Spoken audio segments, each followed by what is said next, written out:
عبد الله عزام الله كتشوم بو جهاد يا كم جار بالصالبو من درس عقيدة أوتوا شان صارش بو خويندبو بابا تكاني عقيدة أموتوا شان صارش بو خويندبو الله إلا قال يا كم في شق رام كرت نو استعمل ساحي شر فرمي كرامة كرد للرقاب بخوم مدو الشهر مناكي خوتياتي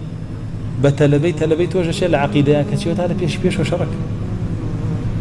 بتوازاني بمرية فوتي هاي خود بخلقنا أو دوانية أفرمي أو جار الرام كرت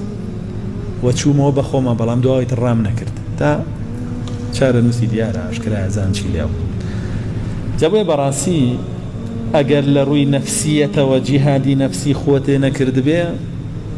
ناتواني بروي جهادي دجمنك شبكي بيش هموش تيبي ظالبي بس نفسي خوتا أنجاتواني ظالبي بس دجمنك هتا